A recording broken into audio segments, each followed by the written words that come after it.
Good evening and welcome to the March 5th, 2018 regular meeting of the Mayor and City Council. First item on our agenda is the Pledge of Allegiance. I'd like to invite our resident pickleball expert, Art Shank, to come up and lead us in the pledge. Everyone can please rise. I pledge allegiance to the flag of the United States of America and to the republic for which it stands, one nation, under God, indivisible, with liberty and justice for all. Thank you very much, Art. Next on our agenda is reflection, and I'd like to ask for a moment of silence, please.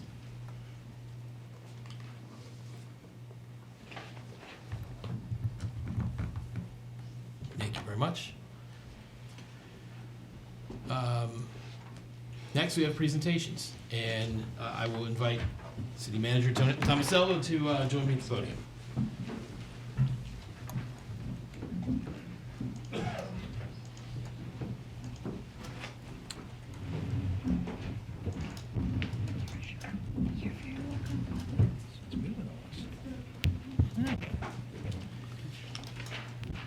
If I can invite Gilma to come up. Come on. With apologies to all of our previous winners and other winners that are here tonight. This one is really special to me. Gilma and I have worked together for a long time. She basically was nominated Employee of the Quarter for being Gilma. For the outstanding work she does for the city, going above and beyond her normal duties at all times to help departments and our citizens, providing excellent customer service, and is a reliable and dedicated staff member. Gilma was specifically recognized for her creativity, work ethic, and willingness to take initiative in moving projects forward. Her peers also cited her thoughtfulness, unselfishness, and generosity, and I think that really says it all right there. I'm just really happy to recognize you, Gilma, today with fourth quarter Employee of the Quarter. Give her a round of applause.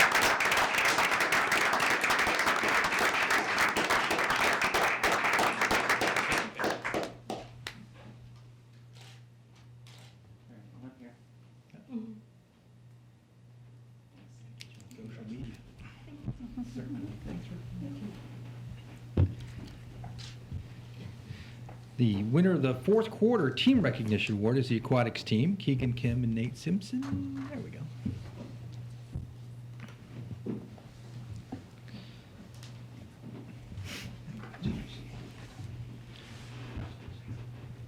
Keegan and Nate manage the water park and the Gaithersburg Aquatic Center and were nominated for their outstanding supervision, management, and leadership of the city's aquatic operations and their programming. I can tell you, the aquatics clientele is one of the most demanding that we have, and the facilities themselves require almost constant vigilance. Pools are complicated bits of business, and Keegan and Kim have done a great job. They've worked together to provide consistent programming for our citizens, aquatic staff, and the patrons. Supported by other city departments, they maintain the facilities at the highest level. They provide in-service training on a year-round basis and continually hone the skills of more than 125 young staff members that we bring on board each year. And they cultivate an atmosphere of safety. Their hard work, creativity, and dedication to the division have not gone unnoticed, and we are recognizing them as the fourth quarter team of the quarter. Congratulations.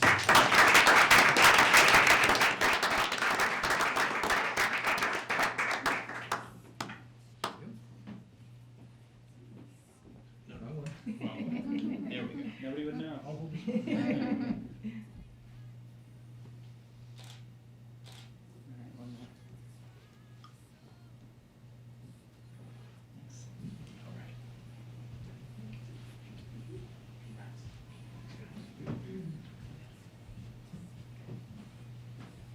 You're still up here, Tom.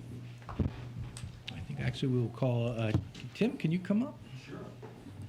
Actually, I think this is your script, so you come over here. No, Probably should. Come over here. Okay, all right, great. Great. I'm here tonight to present a check to the city of Gaithersburg. It's a refund from the health insurance for the great work of Gaithersburg's employees.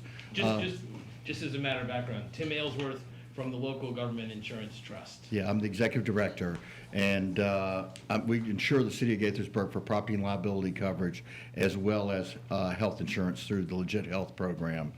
So before I get to the check, I do want to mention some other benefits that the city realizes by being a member of the local government insurance trust, which is a pool founded, sponsored originally by the Maryland Municipal League and Maryland Association of Counties. Still is sponsored by them. We currently started with 23 members. We currently have 183 in our property and liability program and 22 in our health program. And Gaithersburg was an early participant in both of those.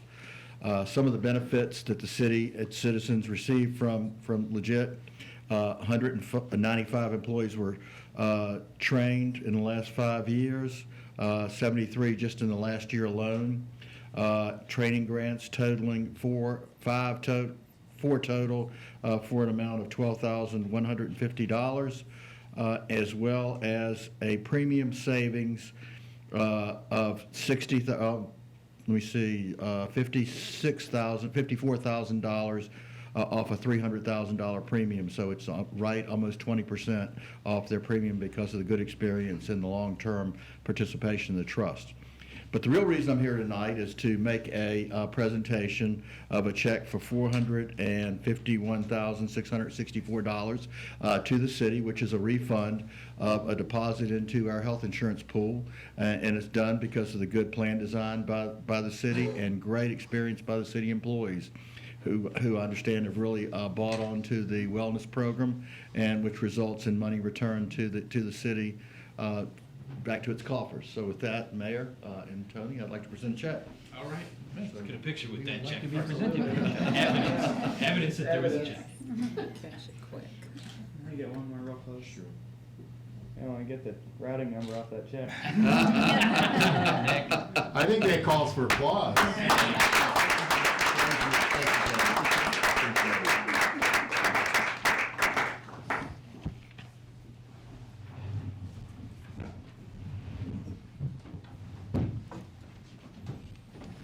Thank you for getting me on the agenda so quickly. Thanks, Tim. It's always good to have Tim on the agenda because he usually brings a gift or a Yes. refund, so. Without a doubt, that is the best health insurance story I've heard this year, in the last year. Anyway, congratulations to the city and for everyone who's involved in our wellness programs, particularly our HR staff. Thank you guys, and Gilmer, congratulations once more. So next we are, let's see. Oh, next is Stacy Spann. We invite you up to either the podium or the table. I wasn't sure. Okay. Stacy is Executive Director of the Montgomery County Housing Opportunities Commission, and we very much appreciate him coming here to present to us. Well, good evening. For the record, my name is Stacy Spann, and I am the Executive Director of Housing Opportunities Commission of Montgomery County. The primary reason for me to be here is to give a bit of background about the Housing Opportunities Commission and specifically our rental assistance administration effort. And of course, I'll be able to answer any questions, or certainly try hard to answer any questions that you might have about that or anything else. So, Yeah, just as a matter of reference, Sure. At this dais, Mike Sesma and I were here last time you presented, but nobody else was here, so I thought it was important that you come and everyone gets a little refresher Excellent. of what HOC is doing. okay, so we start anew. All right, so I'm happy to be here. So just as background about the Housing Opportunities Commission, our mission is simply to provide affordable housing and supportive services, and we focus mostly on low and moderate income families and persons throughout the county. And it's really with sort of four aims in mind. The first is that no person in Montgomery County is living in substandard housing. We then move to strengthening families and communities as good neighbors. We establish efficient, productive environment that fosters trust, open communication, much like what we're doing right now, and mutual respect. And then we work with advocates and providers to maintain support for all of the work of the commission. So, as you all know, this is a place where people want to live. And as a consequence, the demand for housing that's affordable I could quantify it and tell you that I am wrong every single time. That's the case. And so our team has really focused on trying to improve the properties that we own, trying to be a good neighbor, but also expanding what it means to provide service. And so with regard to the rental assistance demonstration initiative, we started our exit from traditional public housing. And so this is important because folks will say, well, that's an affordable unit and it's public housing. And the fact of the matter is it mostly is an incorrect assumption. All right, so public housing is a technical term and in fact is a subset of the broader affordable housing category, but it is only housing that is caused to come into being and then is operated and maintained with public housing capital or operating money from the federal government, from the U.S. Department of Housing and Urban Development. So we had a number of scattered site units that were technical public housing some time ago. And so around about 2012, shortly after I got to HOC, that was converted.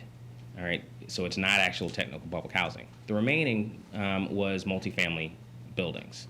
And those have almost been converted. We literally have our last closing. We had 11 rental assistance demonstration developments. We are at our last one converting in June.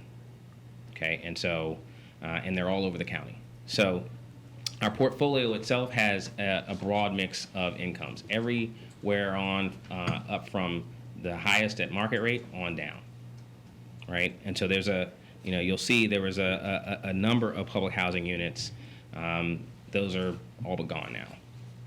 So what we're attempting to do is leverage every single opportunity and resource to make sure we're improving housing quality across the board, but also creating community-connected, amenity-rich, transit-oriented, mixed-income communities. And that range of affordability is broad. So it's, again, market on down.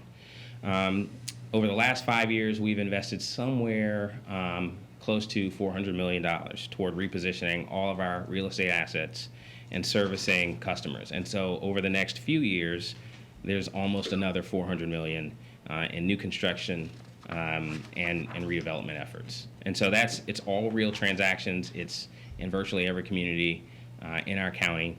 And we're looking to preserve and build the best product we can so that folks who work here can live here. People who have children and families can also live here and enjoy this great community. Okay? So I could go through my rad presentation, or I can stop at this moment and answer questions, because it looks like there are a couple. Let me jump in. Sure, jump on in there. I want to jump in with a specific question. It's one of the reasons, as I told you earlier, it's one of the reasons why I wanted you to come here and talk to the council. And that is, we've sort of heard through the grapevine that there's some interest HOC has in the Cider Mill apartments, which are just outside the city limits, and they have historically been the source of some trouble in the community. And so tell us what you can about that potential project. Certainly. So, Yeah. so first off, Cider Mill is not and never has been technical public housing. It is also not a part of our RAD effort. It's separate and apart. It's a preservation acquisition. And so it's 864 units. I'm not telling you anything you don't know. 42 acres. It is garden style, and it is a very large property. We closed on that acquisition. What are we at? March 5th.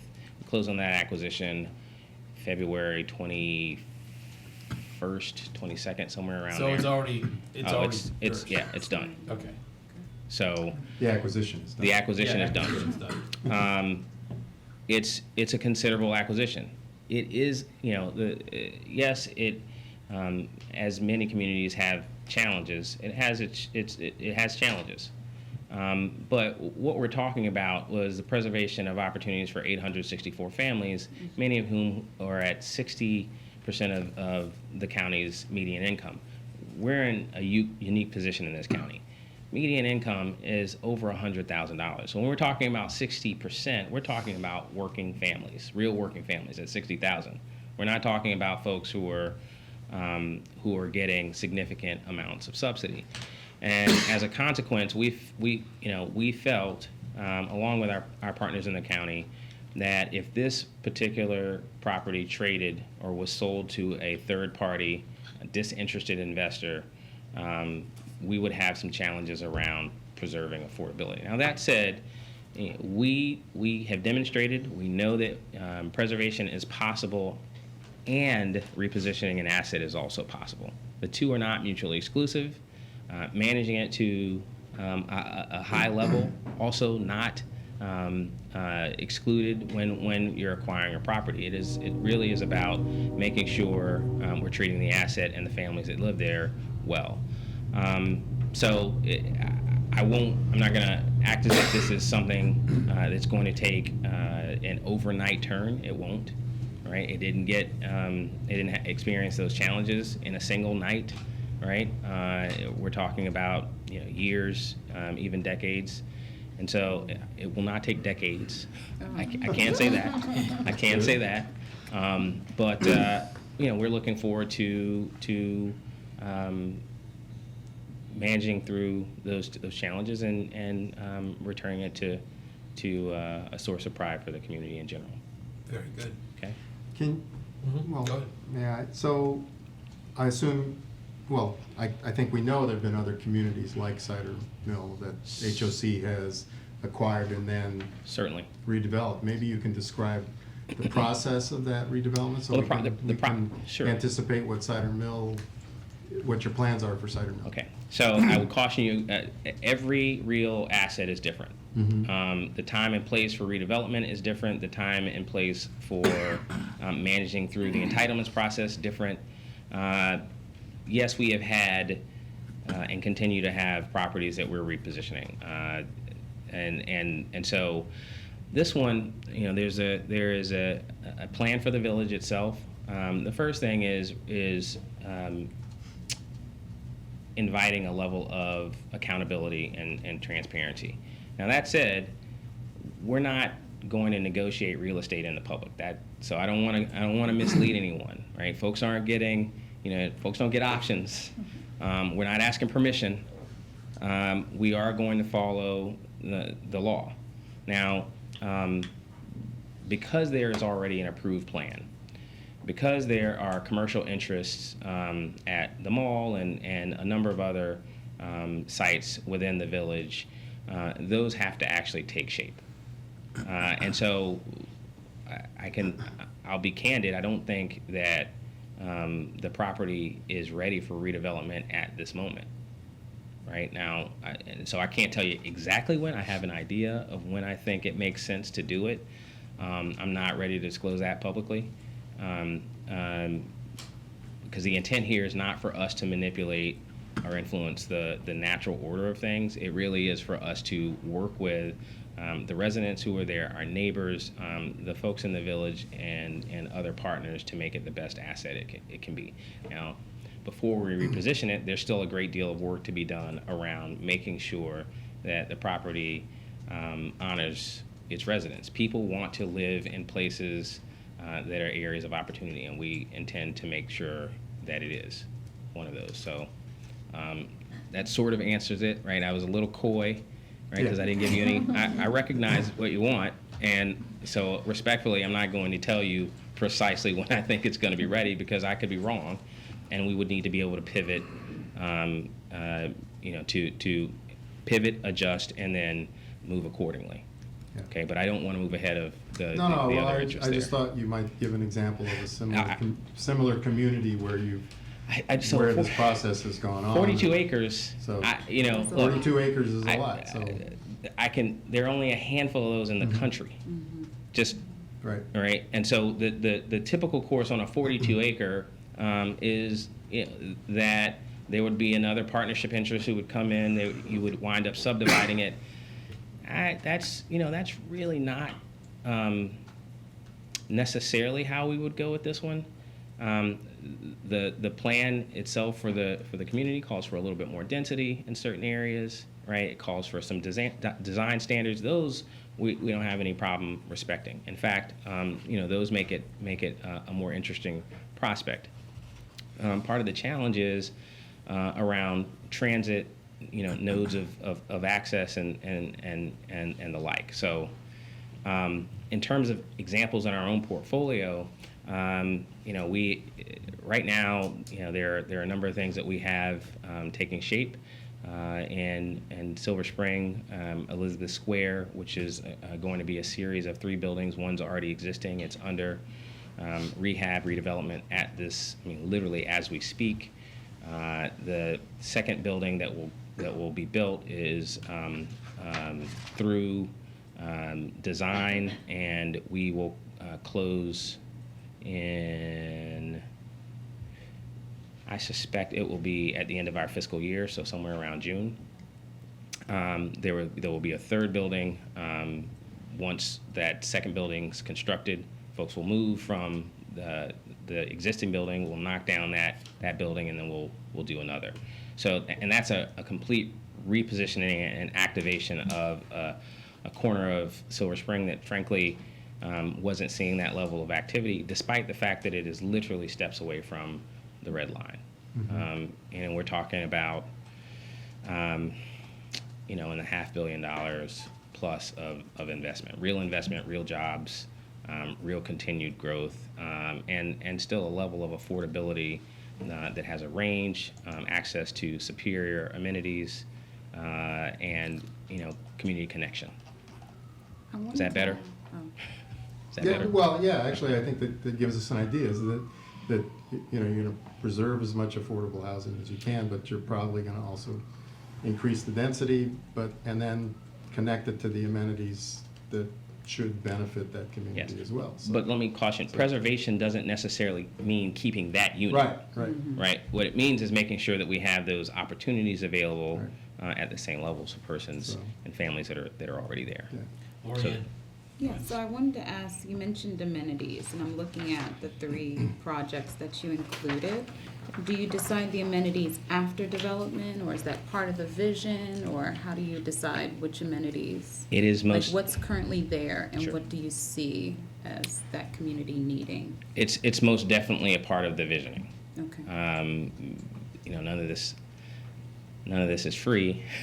So, we want to make sure that we are programming amenities that are attractive, that keep us cutting edge. But if there is something there that's an asset, then certainly you take it, you reposition it as part of what that new vision is, and you kind of keep going. But in most cases, the fact of the matter is you kind of have to start from the drawing board. And so part of the reason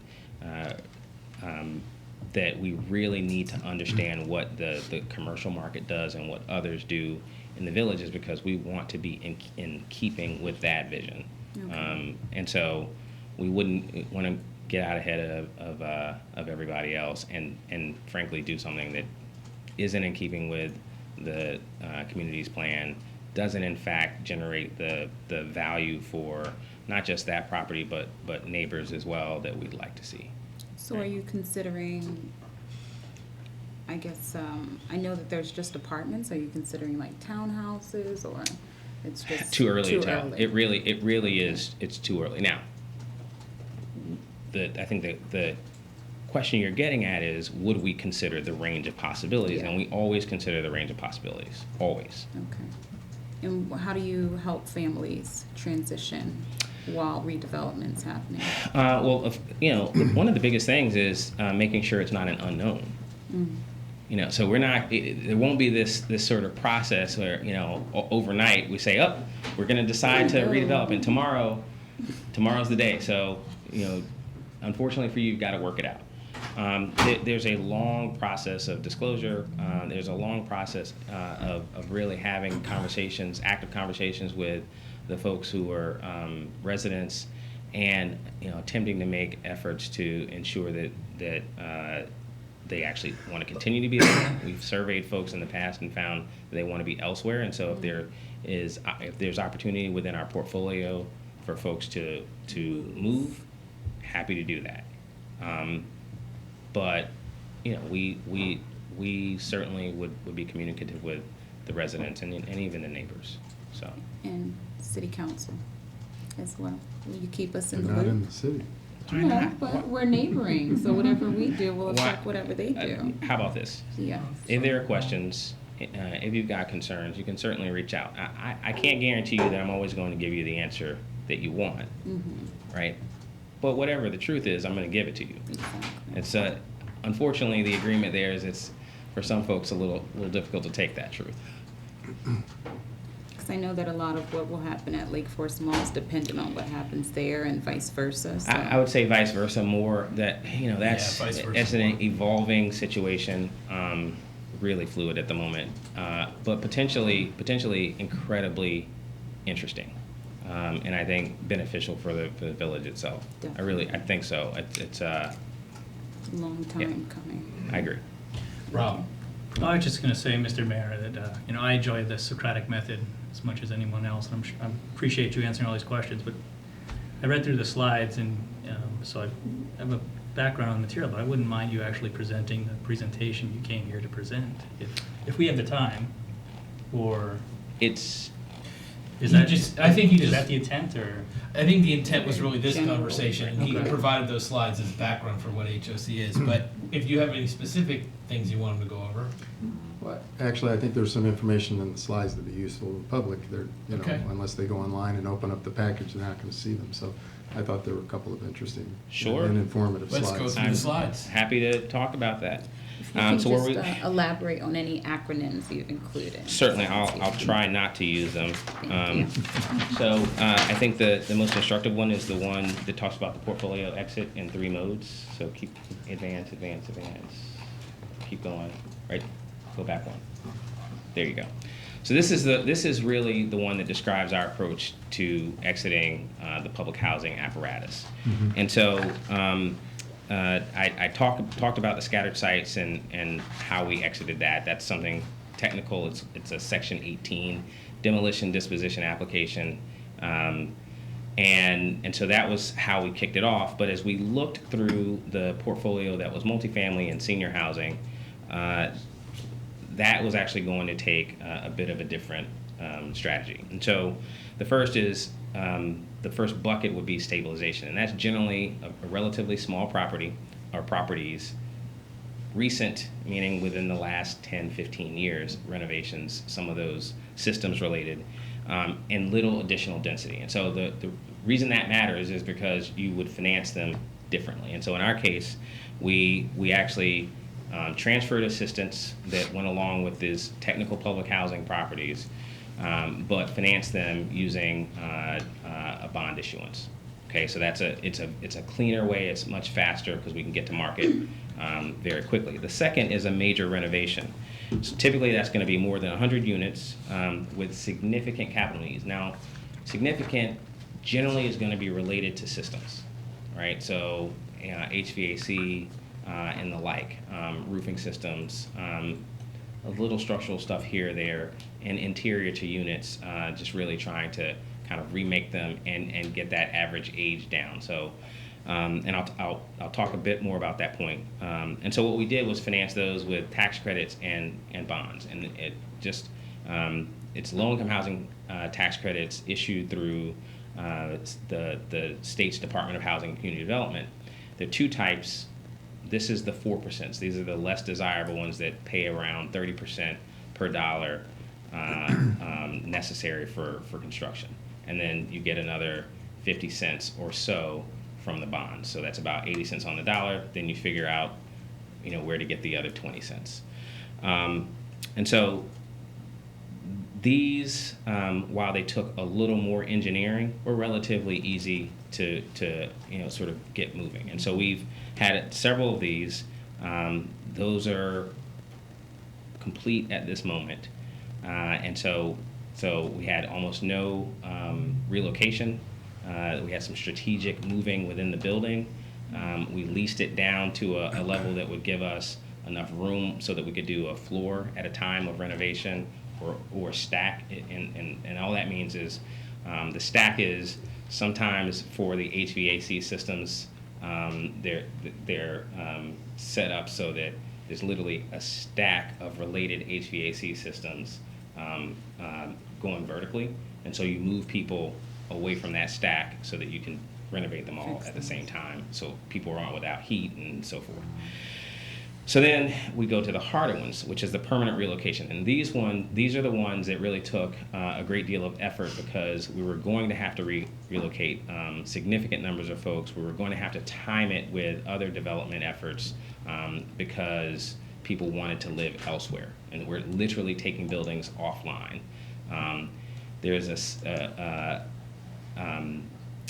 So what we did was survey folks, move people, relocate them to hopefully the most desired or second desired place.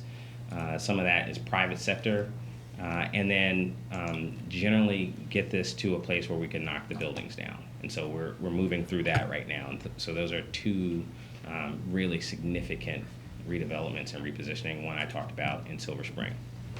So the next slide is about, just the capital stack. And so essentially for this whole suite, we had to think about other tools. So the typical ones, the first loss, the gap, and senior to your left, the traditional tools are going to be low-income housing tax credit equity, any state or local loans.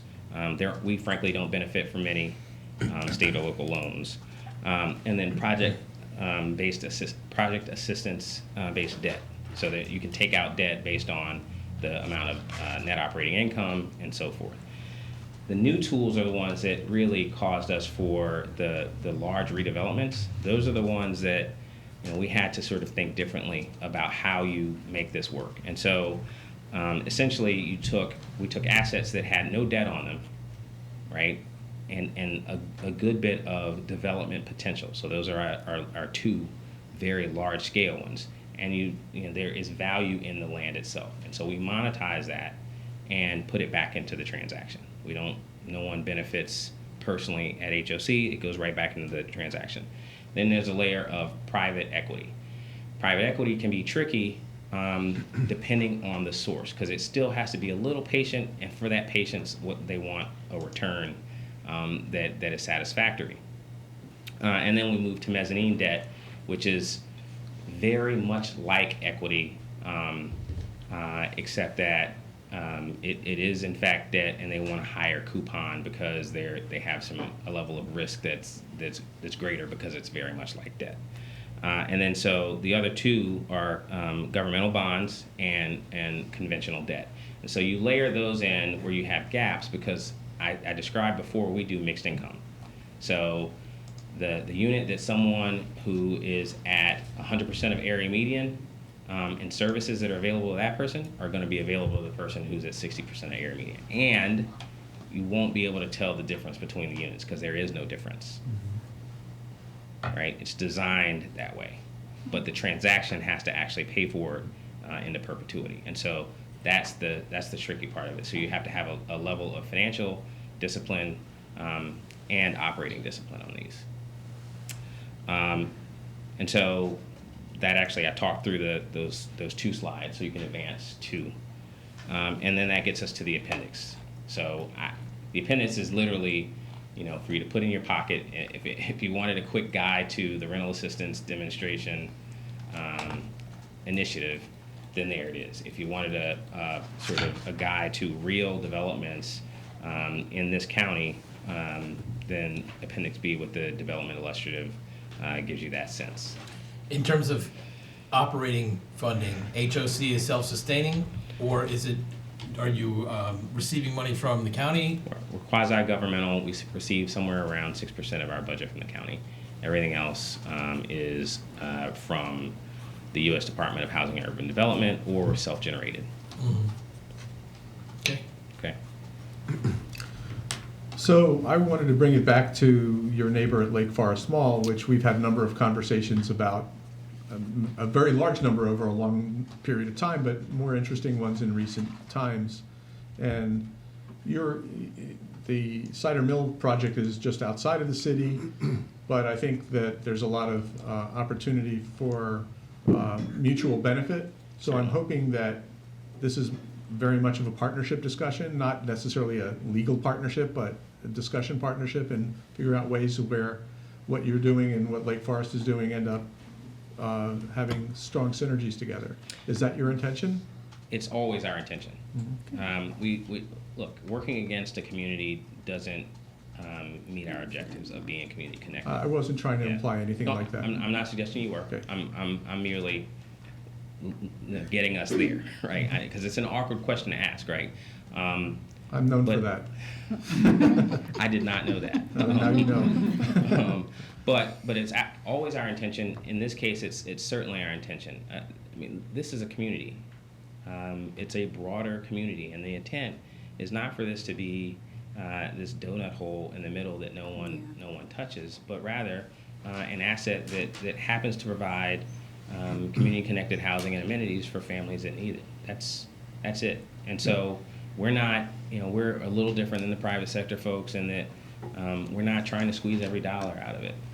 That's not the goal. The goal is for it to be community, right? What we want is for children to be able to have their friends from school over, right? And for neighbors to get together, even when there are misunderstandings, knowing that there is a sense of place, a sense of belonging, and real neighborhood access. So yes, in order for that to come to fruition, we'd have to be open to partnership.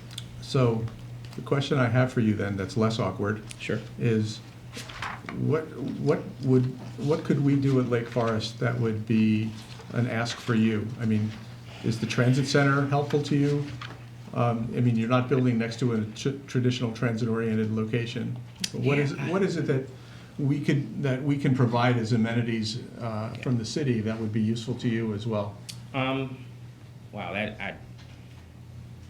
might I say thank you for the question. I'm almost never asked a question like that. Right. I think in response, first I'd like to give it a lot more thought. But just a transit center is always of value for folks in community, always. And the one thing I will note is that there's a fair amount of congestion, automobile congestion, and what that does when someone is looking at a community in which to live is communicate sometimes, yes, people want to be here, I'm not sure I'm one of them, right? Maybe this is another option, maybe there's another option. And so I think I really need to consider it. And how about this? I'm certainly open to having this discussion and others in small group, but it'd probably be in our mutual interest for me to think about it, consider the gravity of it, what we might do together, and give you a more informed answer. Okay. I didn't say that all my awkward questions were bad ones, so. Yeah, I think that we're having that thought process regarding Lake Forest, right? There's only so much we can do. We can't write them a check for $100 million. It would be nice, but that's not really feasible. But we can do certain things, and I think for the work that you're doing, if there's something that we can do that's beneficial to everybody, then that's even better. Understood. Okay? Absolutely. Good. Okay, and thank you. I had a question before you go. Sure. On page 11. Sure. The HRC approach. Yes. I saw you mentioned the average age of our multifamily housing Yes. portfolio has gone down. Yes. I wasn't sure. Is that normal for you to reduce? It is not normal. Okay. It is on our part, and thank you for bringing me back to that point. It's one that I said I would come back to. So thanks for guiding me there. So this is what I talked about sort of at the beginning, and this notion that a community just kind of sits there without us regenerating it or helping it to regenerate. You know, if we're to operate real community-connected spaces and people want to live there, then they've got to be appealing. And so when it looks and feels like it's 58 years old, no one wants to live there. Nope. Right? Particularly not when it's compared to things that are, you know, 2-3 years old. And so part of this is competing and again, giving value to the real estate. And so it is intentional through investment, through repositioning, through rethinking our approach to property, making sure systems are taken care of, programming it the right way, funding it the right way, that we bring that average age down into the high teens, early 20s, for a portfolio that was relatively large, but also you know, quite old by performance standards. So certainly intentional. All right. Okay. Thank you very much, Stacy. Absolutely. Appreciate your Thank you. time. All right, and Thanks. I'll see you soon. Presentation. Keep in touch. All right. Thank you. I will. Next on our agenda is our state legislative update. And we have Monica Marquina and Maura Moynihan Yep. here. Good evening, Mayor Council. I'm pleased to have Maura Moynihan from Alexander Cleaver, all the way from Annapolis during a very, very busy time, as you can imagine. Welcome and thank you for We're coming. grateful to have her here. And she's going to provide our update on our priorities and then other issues of concern. Great. Okay? Hi, thanks for the introduction, Monica. It's been a busy session already, but I'm happy to say I come bearing some tentatively good news, which I feel like I don't always come 2/3 of the way through session with happy news from Annapolis. So we'll start with your legislative priorities and then roll into some of the bills that I've been working with Lynn and Dennis and Monica and the whole team on. So please stop me at any time if you have questions. The first bill I'd like to talk about is public information, required denials, physical addresses, email addresses, and telephone numbers. This is Senator Kagan's bill. She got the entire Senate to co-sponsor the legislation. It's flown out of the Senate. The corresponding bill is moving through the House, and so hopefully we'll have that wrapped up before crossover. I believe the only House amendments were to amend others onto the bill. So the purpose of the bill is to protect the information of individuals interacting with their local governments by requiring custodians of public records for any request of a distribution list or a request to be added to a distribution list if the list is used for the sole purpose of periodically sending news about official activities of the governmental entity or elected official sending informational notices. It just requires the custodian to deny that request. So you're really able to protect the information of your constituents and constituency groups that you're interacting with on a regular basis from, frankly, marketing scams employees. And so it's a neat little way to make sure that the right people are getting the right information. And Maura, wasn't the House bill a little more broad than the Senate bill as introduced? I thought that they were direct cross files on delegate. They are identical, but then MACO has a broader bill that includes that provision as well as body cameras and social security numbers. Right. So they're two separate bills. Yeah, they're two separate competing bills. yeah. And But both the of them. broader omnibus bill is, has been bogged down with some Yeah. issues of concern that have been raised by the ACLU, that the Chiefs Association, they've been trying to work through. They're hoping, they're still trying to make it work. So we're hopeful that either this session or next session, because as you know, body cameras is one of those issues that we just keep struggling with as far as PIA. They should be handled differently, and right now the state is silent on that. Yeah, I had a message from a delegate who asked what I thought about, I'm assuming the cross-file bills, Yeah. and raising some unintended consequences that might result from the cross-file bills. So after reading it, I mean, they're very brief, they are very broad, but I didn't understand what the unintended consequences might be. So, and that delegate didn't go any further to explain what they might be. I was wondering if anybody else could explain what those might be. I can see the other one with the other bill with all the other, think it pieces was- attached, so, Was it Delegate Carr?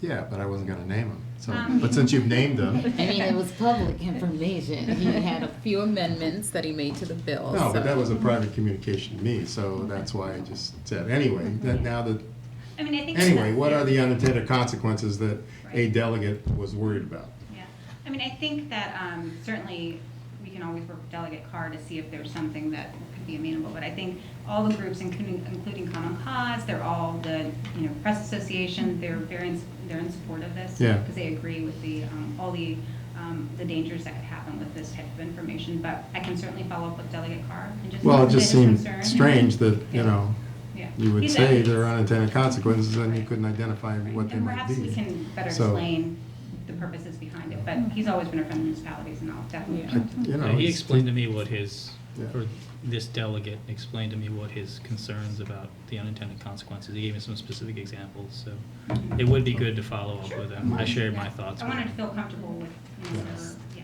definitely. We'll absolutely make sure that happens. Yeah, thank Okay. you. Yeah, thank you. Thanks for the questions. So the next priority for the city of Gaithersburg is the restoration of highway user revenue funds. This has been something that, as long as we've been working with you, we've come hat in hand to say we tried our best. And this year, something's moving, which is great.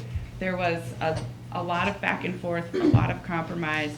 The bill that passed out of the House, Chairman Barvey assured us, well, he said he thought that this was something he could also get through the Senate. We were always aware that the stumbling block would be the Senate. They've got concerns about funding and kind of the long-term stability of this. So the final breakdown of the highway user revenues will be for fiscal years 2020 through 2024.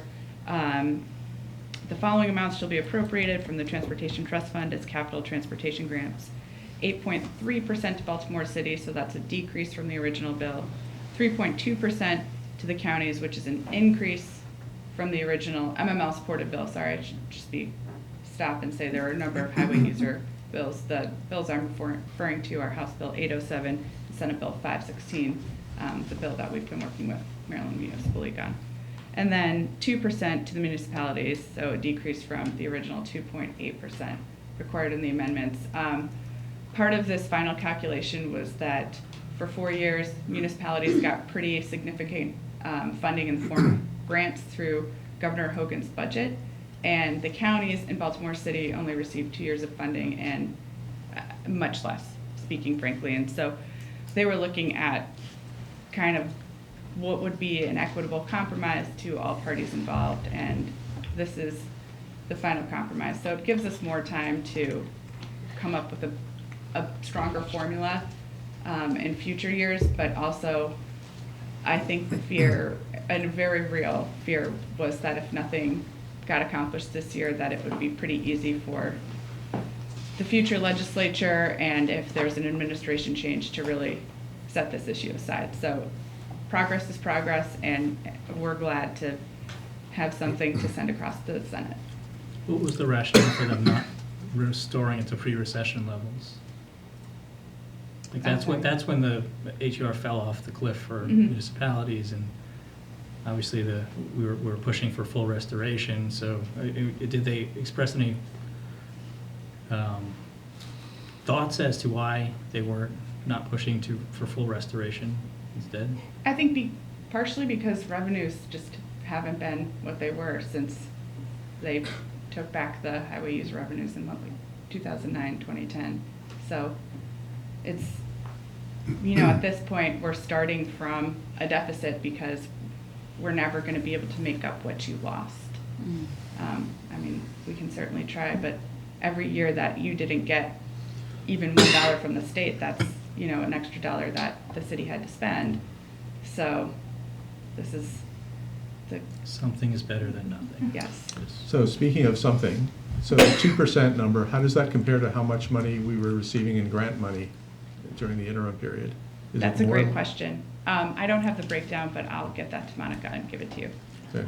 I mean, it's close. It doesn't bring us to obviously full restoration, but we will see an increase from what we got gotten in the previous years. Okay, So, that was the news I so- wanted to hear. Yes, Yeah. it'll be more. Well, hasn't the governor called for full restoration? Yes, but Or said he was committed to full Yeah. restoration, right?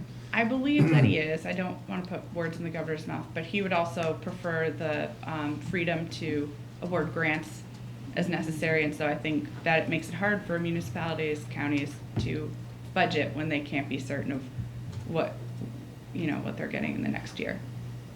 So there may be the opportunity, in additional to this partial restoration, that there'll be grant funds available from. Yeah, from- not getting too far ahead of myself, but even with the actions the state's taking in response to federal tax reform, there is a little bit more money, and the governor has issued one supplemental, he's going to issue another, or that's the word on the street. So yeah, I think revenues in the next fiscal year will be slightly up, if I had to guess. Well, I'm glad to hear that Chairman Barve wants to see this get to the floor, because it should have got to the floor 2 years ago and last year, and it didn't, and it was largely because it didn't get through the committee that he chaired. So, But we're very happy right now. but we're very happy right Yeah. now, We're and cautiously we're going to hold him at his word. Cautiously and remind him optimistic. that, I like that we're counting on that. I think once it gets to the floor, I think our chances are much better, and they were pretty good before. So, yeah, I think we're all optimistic and grateful for that. But I think we've worked very hard. The entire league has worked very hard to get to where we are as well. I think everybody is familiar with MML's presence on this particular issue. So.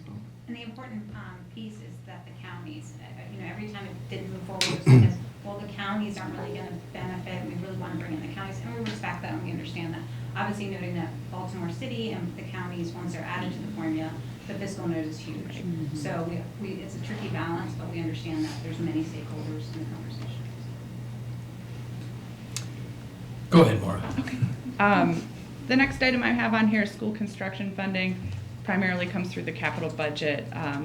The NOT Commission has been meeting for the past year or two to take a look at how the interagency on school construction works, how things are funded. They made, I think, 30 recommendations. One of them was about $340 million in school construction dollars. So far, the governor's appropriated almost $319 million.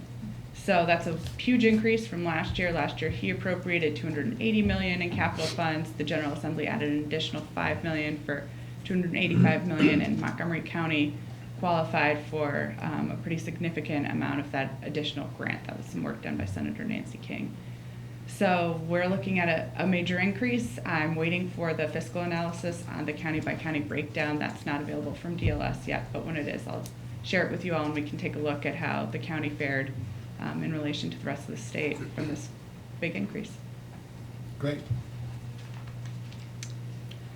One other capital funding thing that I wanted to note, and I presume it may impact, the full amount of school construction funding, but largely in response to the Parkland shooting, the governor released a supplemental budget of about $5 million for operating funds for the Maryland School Safety Center to help beef up and require school safety plans from every public school in the state.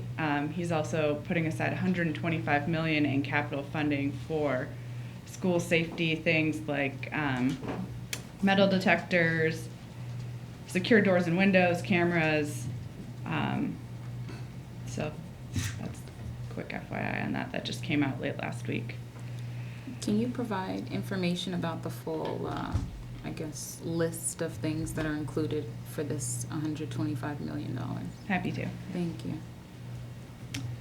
On Saturday afternoon, we'll be presenting to the House and Senate budget committees for the City of Gaithersburg bond bill. We're requesting $250,000 from each chamber for a full request of $500,000.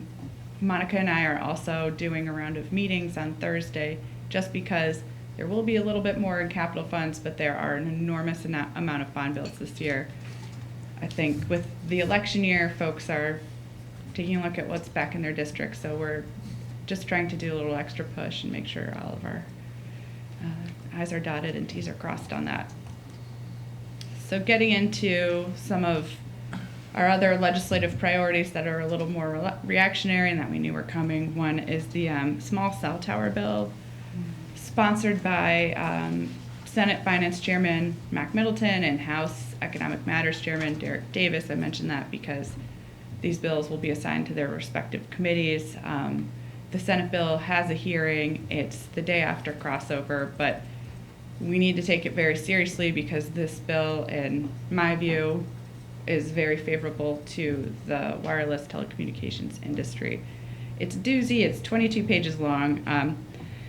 It would prohibit local governments from entering into exclusive agreements for the location of small cell towers in the right-of-way. The bill explicitly permits wireless providers to co-locate small wireless facilities, install, operate, modify, maintain, replace poles along, across, on, and under a right-of-way. It authorizes these as permitted uses of the right-of-way and exempts them from being subject to local zoning review or approval. Under this bill, construction of poles that are either no more than 10 feet above the tallest existing pole within 500 feet in height above ground level would not be subject to local zoning review, or poles 50 feet or shorter. It goes on to outline all the terms proposed by the industry around what local governments can and cannot require of small cell tower providers, the terms of the permit application process, including a stipulation that if there's failure to act on a completed application by a local government within about 60 days, the permit shall just be deemed approved, the denial and reapplication process, the prohibition by local governments to enact moratorium on permitting for small cell towers, outlines a number of instances in which permits or approvals would not be required, routine maintenance, replacement of small cell towers. There's a section that applies to small cell towers in areas zoned exclusively for single-family use, including a local government may not consider or require an applicant for a permit to provide information about the applicant's business decisions with respect to the type of, location of, or need for the pole, wireless support structure, or wireless facilities. You could summarize this very quickly and just say, all local authority that we care about would be eliminated. I was just pulling out the more shocking things. Yeah. If I could be permitted to editorialize for a minute. And I just wanted to add that this is in one instance where we're going to deviate a little bit from the Maryland Municipal League in their approach. We find that we've had some very engaged and passionate residents, as they should be, through the ordinance process. We worked really hard. I mean, under Dennison's leadership, it's been in your leadership. It's been a very difficult process, and we feel that the members of our public actually really are very versed in this issue, and I think some of their stories should be told in Annapolis. So starting with tomorrow, you will see a press release from the city outlining our concerns, but also ways that the public could use this opportunity to engage with their legislators in Annapolis. Good. Whether through an email, going to the hearing, being in the audience, just listening to the process, tweeting at their legislators. We all know these mechanisms work and people pay attention. So we are going to be facilitating that outreach with the public, so that none of these changes happen without them knowing about it. I think they're our biggest asset from an issue like this. Our elected officials are amazing in Annapolis, but I really think that something this personal, and I can attest to this because I live in the city, so something this personal that dramatically change the feel of our communities warrants a different approach. So MML and MACO are taking one approach, and we certainly will support them in those efforts, but we think we have some creative ways to get on residents in front of our legislators. Sounds good. Any read on which way the wind's blowing on this one? So Maura had some insight into the meeting she had. An earlier meeting that MML had with Mac Middleton was, this is a conversation starter, this is really just to get the ball rolling. So that's, we're like, okay, that's interesting. And we didn't see a bill for weeks and weeks. And then finally when it was introduced, obviously we sounded the alarm, and then Maura and Rob met with Mac, and We've had a couple brief conversations with Chairman Middleton.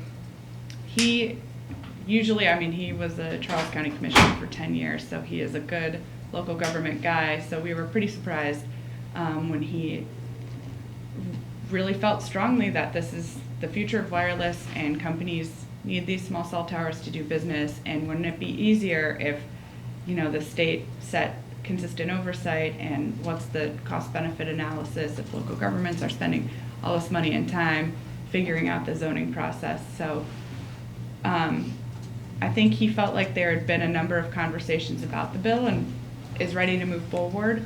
Process-wise, when you introduce a bill after the filing deadline and when your bill is scheduled for after the crossover deadline, that usually says this bill is dead in the water. But in this case, just because it's got the two committee chairmen behind it and because the Senate Finance Committee chairman seems disposed to work on it, we are going to take it very seriously. Was that your editorial comment? I was shocked. It was. Well, I think we're all shocked that we got the sense that the industry was going to play hardball once, So I was one of the presenters for the National League of Cities a couple of weeks ago on this particular issue, and basically made the point that we had actually passed an ordinance or passed regulations and policy that showed that we were willing to work with the providers, the whatever we're going to call them. I guess they're really real estate companies. They're not utilities. Right. They're not providers. That we developed a process. We're willing to work with those companies. In fact, we took a lot of input before we passed what we passed, and that we thought that we had a model that other cities, other municipalities could use, or a county could use as well. So it's my understanding. I mean, this is really outrageous. I think any taxpayer should be outraged by this. That really they're removing the authority of the local government, the government that's closest to them, most responsive to their needs, will have no authority over something that could be placed in their neighborhood, in their community. Mm-hmm. So it's my understanding that NACO is also opposing this as well, because again, this removes the authority from county government as well. What does it do to revenue that the city would receive, that a local government would receive once this is passed? Because that's another impact here. We still have to maintain everything else in that community once these things are there. So do we have any options there? Well, there's not a fiscal note available, and I will not profess to be a telecom expert at all, but the permitting and application fees you can charge per small cell tower, I think it's like $20 a tower, and with a maximum of $10,000 in any one jurisdiction. I mean, speaking frankly, it doesn't read like a revenue raiser, but I may be wrong. I don't know. Well, I mean, we have to. Everybody who has access to the right of way has to pay the same fee. We can't charge. It's not a differential rate, but we have to be able to do that just to maintain the facility that we're responsible for. So, I think it's a good idea, a great strategy to let the public know what's about to happen here. I think it's also would be useful to know what kind of contributions the industry is making to various elected officials. To go back to Watergate, follow the money. Yeah. That was what Deep Throat said, and I think that was, that was a pretty apt approach and really revealed what motivates some of these support. So. Well, we can only assume that if this bill doesn't go anywhere, that it will be back next year. So our intent is to basically let them know right away that we're not okay with this. More so than preempting our authority is completely removing the public participation in the process, which is, I think will resound more favorably for us in Annapolis, other than preempting our authority, because of course the state is an end all be all for at times. So I think using that angle and saying you're taking away the opportunity for the public to speak, which is really, really important, especially with something so intimate that will affect the feel of our community. So has the county delegation to Annapolis well, I think said anything about this? Or I think actually Maura provided some really good insight from her meeting with Senator Middleton. The county, Montgomery County, was not aware of this shift in perspective until we brought it to their attention. So I think now they're waking up to the fact that this could potentially be a problem, if not for this session, moving forward. with their thoughts on the industry. They've also, the industry has made it seem that we are somehow setting up roadblocks, that they're willing to work with us, they've been talking to us, which is obviously not the case. And we also are contending that if their main concern is broadband expansion throughout the state, their only concentration at this point is Montgomery County and Prince George's County, which we know is where it's the most dense. So, and in fact, in Montgomery County alone, we were in a conference call with Dennis today, they have these pockets of rural areas in Montgomery County. You don't see those applications. You don't even see the expansion. They do the bare minimum under their franchise agreement based on the density and what makes them money. So there's really a lot of points here. Well, yeah, I'm just wondering, hopefully we'll have a statement from our delegation, from Delegate Robinson. You know, on where they stand on the Let me issue. open it up to anybody else who has questions. Well, I just wanted to piggyback on what my colleague Mike alluded to. Follow the money. I would love to see what the campaign finance reports of these two chairmen are, and if they are being influenced by these companies who are trying to overreach into local authorities. So I just thank you guys for your vigilance on this important bill and look forward to good progress. Whatever you find out, you have to hand it to us in a manila envelope in the garage across the street.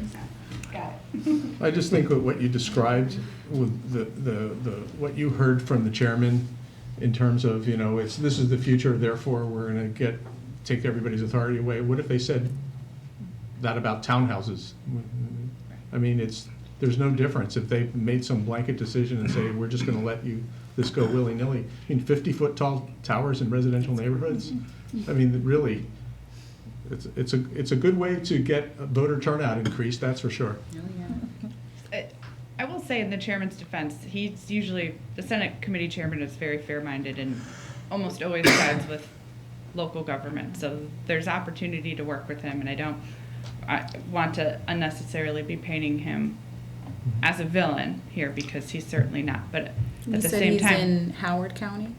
Charles County, All which you is have to not do is Montgomery read the County. bill. Well, he certainly heard one side of the He story very loud and clearly, but he needs to hear the rest of the story from the residents who have made their feelings very clear, and very reasonably so, that, you know, that this stuff needs to be carefully planned out. I mean, I want fast internet too. I just signed up for increased speed. I've got gigabit at home. It's lovely. But we just don't want towers in random places. We want them to be planned out carefully, just like we do everything else in our communities. But not just the towers, the huge refrigerator-sized boxes that go on top of the towers. And so I think that just the whole full picture is not being told. And I think that by us explaining to the senator and the rest of the committee members just how passionate they are about this issue, and that there's ways to work with us. We're not going to take the cheap product. This is your first prototype, and it's horrible. So we're going to demand something better. It's obviously going to be more expensive, but it takes time, and we're willing to work with you. Okay. Well, any other placement decision. I mean, we make a lot of decisions on a lot of things. Why should this be treated any differently? Exactly. I mean, the Agreed. precedent. And I think we're Yeah. all I'm happy to meet with whomever you want. We're all You don't here. have to convince you. We're all on the same page. What else you got, Maura? We've got the Access to Maryland Courts bill. We've seen it, I think, since 2013, if not earlier. It moved a little bit last year. This is the fee shift bill. So what it would do is permit a plaintiff, I think, to seek attorney's fees in a suit with a local government. And is that In state court. in state court? Yeah. Thanks. We don't like For that. for violation of constitutional rights. Correct. We don't like that, right? Increase our Okay. insurance premiums greatly. You would Yeah. invite more, I think it would invite more action, legal action against the municipalities, right? From every level of government on down, the Office of the Attorney General has advised that they'd expect more action against the state. Montgomery County quoted a suit in which they had to pay, I think, $50,000 in damages, but the attorney was seeking $750,000 in fees.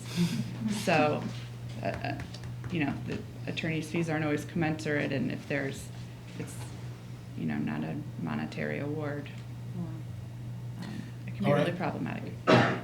So we're fighting that, right? Yes, we are fighting that. There's some joke about Ryan there, but since he's not here, we won't tell him. Lynn did a really great job in judiciary. I watched her. So the response to federal tax reform I alluded to earlier, Maryland was/is still in a little bit of a pickle because most of our state tax code was coupled with the federal tax code. So everything that got a black line drawn through it at the federal level also immediately became defunct in Maryland. So there are a number of proposals floating around to recoup. I think the most recent estimate was about $400 million in additional state revenues. So putting the vast majority of that back to the taxpayers. One would permit a taxpayer to take the standard deduction at the federal level, still do itemized deduction at the state level. One is extending some of the personal exemptions that were zeroed out at the federal level, I think like childcare and a few others, keeping those at the state level, eliminating the cap of the $10,000 on property tax deductions, and actually probably decoupling from the federal estate tax exemption, which Maryland did in a move a few years ago, which was kind of controversial, and so now we're going to decouple at the $5 million threshold when you can claim it all the way up to $10 million. So a number of things to give some more money back to the taxpayers. I think about a quarter of all Maryland taxpayers were going to be negatively impacted, and pretty significantly so. So the support for these proposals is bipartisan, and they're mostly moving right along, and not a lot of controversy around those. I'll touch really briefly on paid sick leave. The governor vetoed the bill last June. The veto was overridden in January, and there may have been, I don't know, but there wasn't a lot of foresight in the process after the veto override. So the implementation period got sped up, and it was only 30 days. The Senate passed a bill to extend implementation and enforcement from the Department of Labor Licensing and Regulation to July 1. The House killed it and said paid sick leave is the law of the land. Good luck.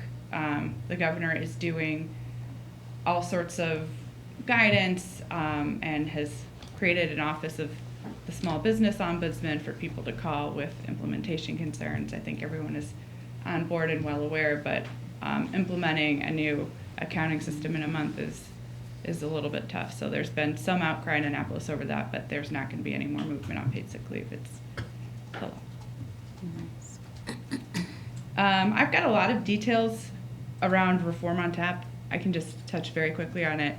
A lot of our beer and liquor laws were changed last year to help secure a new brewery for Guinness, a major beer company, and it adversely impacted the craft beer industry. I think Councilman Spiegel's been pretty outspoken and supportive on this, and so I included this in here. So it'll be interesting to see if these reforms pass and if we open up the craft brewing industry here in Maryland.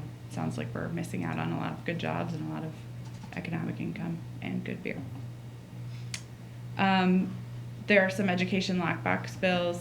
Pretty much the governor and the chair of the House Appropriations Committee, Maggie McIntosh, have two competing proposals. The governor's is really a lockbox in name only. The Democratic leadership's educational lockbox bill is a constitutional amendment, and what it would do is require any increased gaming revenues to go into a lockbox and be put into our education system on top of what the state has already mandated to fund. Right now, we've been using gaming revenues to supplant education funding rather than increase it as was promised when we opened up casinos and then later on table gaming in Maryland. So it'll be interesting and should bring out a lot of voters. Assuming it goes through, it hasn't been passed yet. No excuse absentee voting. This bill would prohibit a municipality from requiring an individual to provide a reason that the individual will be unable to vote in person on Election Day. Passed in the House, it's being heard in the Senate. We already have it. We have it. I still don't like them taking away local authority, but Right. we already do that. We do So that already. it Which doesn't- means that you can allow a city to make that decision on their own. So do we oppose it? There were a few bills on police body cameras, the most problematic of which would have really increased some severe fines and penalties on police officers for tampering with or disabling a body camera. It's been killed by the Judiciary Committee, so it's going nowhere, but an issue we're going to see coming up. Legislation to require changes to local ethics and meeting reporting requirements, getting some traction in the Senate.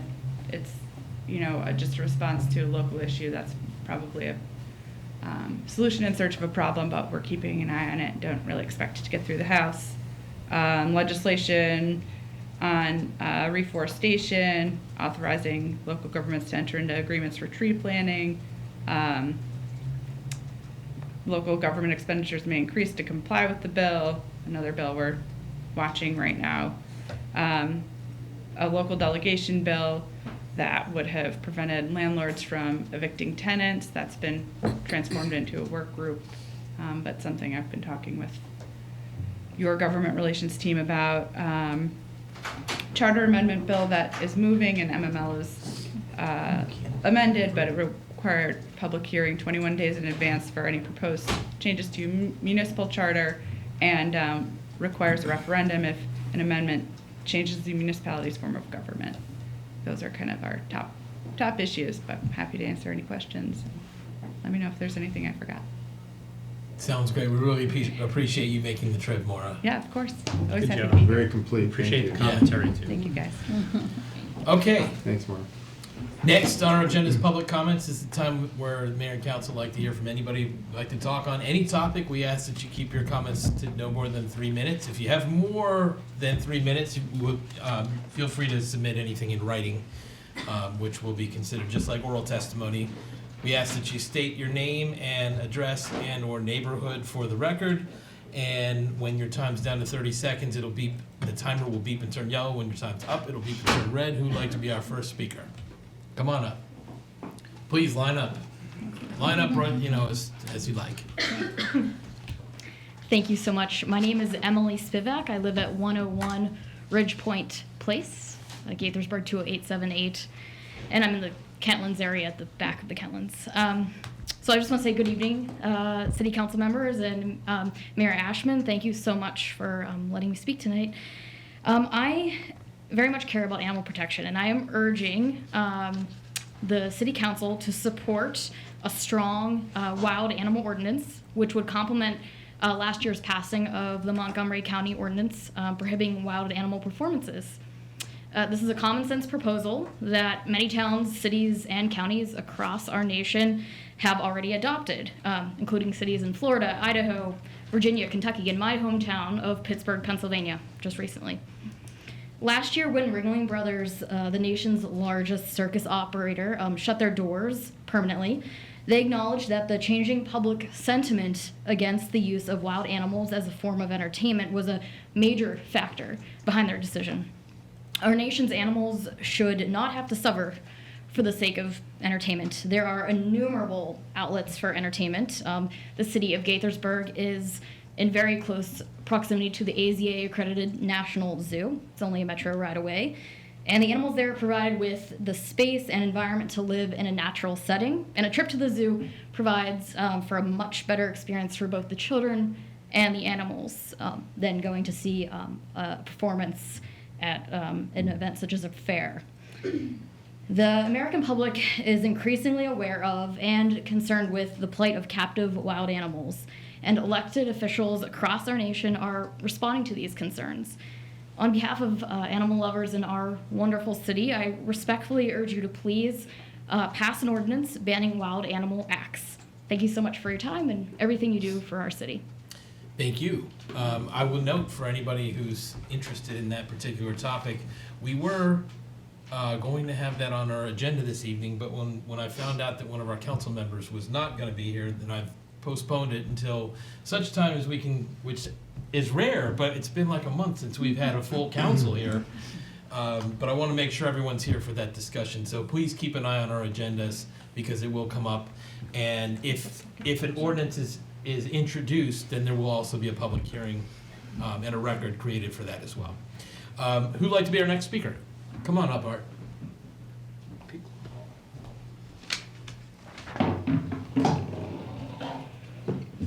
Good evening. My name is Art Shank. I live at 418 Belgrove Road, Gaithersburg, Maryland. Thank you for this opportunity just to give a brief and hopefully an amazing presentation just how the Gaithersburg Pickleball Club would like to partner with the City of Gaithersburg for fitness, fun, and making new friends through the game of pickleball.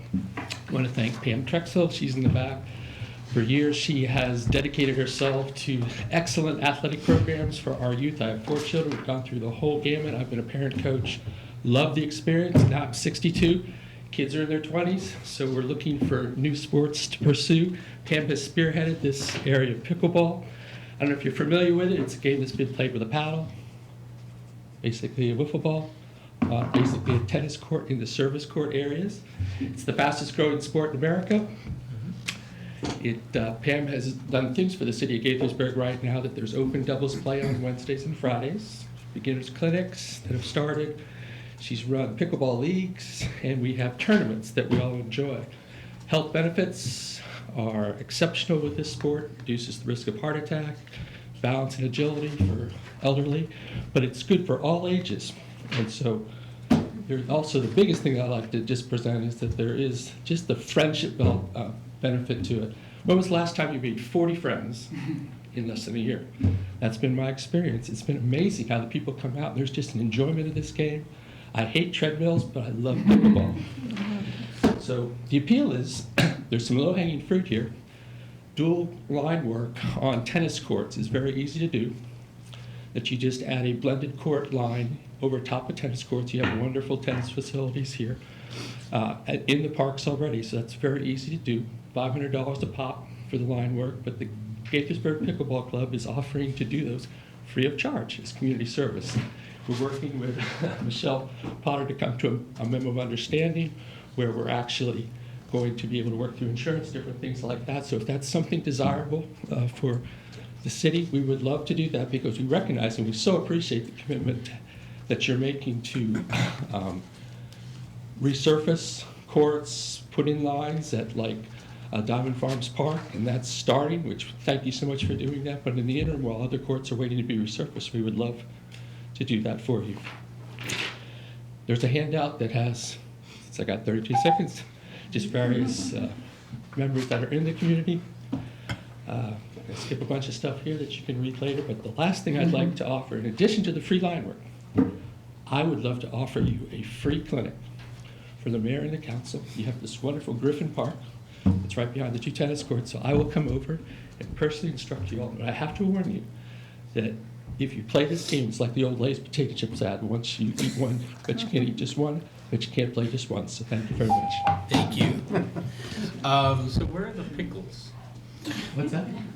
Where are the pickles? What is the relationship of pickles to this? Do I have more time? Yeah, you can answer this question. Yes. You'd like to know about the pickles. There's a couple things, but the rumor has it pickleball started when it was a group of families on vacation up in New England. They had kids. They had a volleyball court in the backyard, and they lowered the net. They brought out ping pong paddles, and they had a dog named Pickles who had a wiffle ball. And so they used ping pong paddles hitting over a lowered badminton net. Kids were bored silly, but the adults loved it. It took off after that, so it's 50 years old, and it's obviously involved since with the graphite paddles and things like that. But Pickle was the name of the dog. So it's Pickles Ball. Pickleball? Pickles ball. Yeah. Thank you, Art. Tony, can we get a recommendation from staff at some point on lining the courts? Yeah, we had discussed this a little bit at budget time. Yes, we Great. can get that. Thank you very much. Leave us in a pickle. Come on up, please. Good evening. My name is Chris Holbein. I'm from 111 Teachers Way, apartment 1101, right across the street. I must say every time I come to a city council meeting, I learn something new, and I'll be signing up for pickleball. I know we're going to speak about this more at a future meeting, but I do just want to add my voice in the call for a strong and comprehensive ban on the use of wild animals in acts in Gaithersburg. I'll abbreviate what I was going to say, but these animals travel caged or chained in trucks and trailers, forced to endure months of grueling travel every year. Many of these animals are beaten into submission.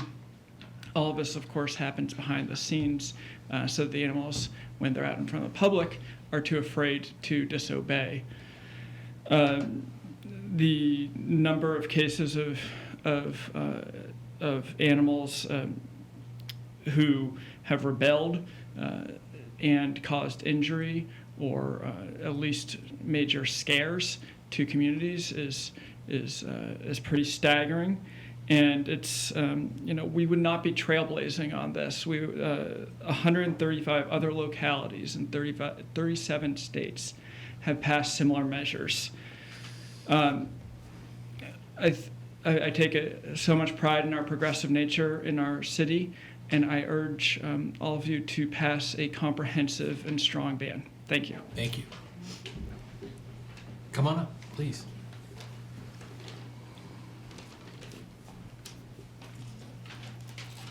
Just grab that mic, point it, there you go. Thank you. Good evening to the mayor and the council and the city council members. I'm Deborah Shockett. I live in the Lakelands, and I've been proud to live and work in Gaithersburg since 2011. I also support the introduction and passage of a strong ordinance to oppose wild animal acts. Wild animals used in circuses and traveling shows are forced to live in confined spaces and are subjected to inhumane methods to train and control them, just to perform for people's amusement.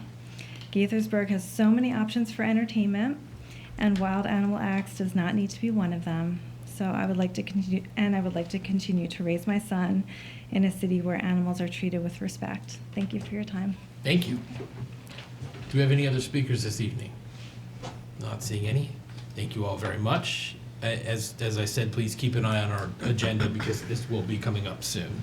As soon as the agenda permits and we have 5 council members. Currently, Mayor, that's slotted for April 2nd. April 2nd. There you go. From the mayor and council, that's our next agenda item, and we're starting with Councilmember Harris. Okay, so I'm going to keep it very brief today since we've already been here for a while. I just wanted to comment this, at 4 o'clock this afternoon, there was a rally for gun safety over at the county council office building, and there were a number of speakers. Excuse me. Okay. A number of speakers from elected officials and students and things like that. I mean, situation, so I posted a notice about this rally on the local nextdoor.com site and was surprised at some of the vehement reactions to people who believe that gun rights are pretty sacred. I personally think that the rights to life of our school children are pretty sacred as well, and that a lot of the people who had commented believe that the real answer here is heavily arming our schools and turning them into fortresses. I happen to think that the answer to gun issues is not more guns. And so I'm hoping that our elected officials in Washington, because this is an issue we can solve here in Gaithersburg or in the state of Maryland, but I hope that the folks in Washington are really paying close attention because situation doesn't seem to be getting any better, and it's really frightening to our school children. And I'm very glad to see that the kids in the schools are taking the lead on this issue. So,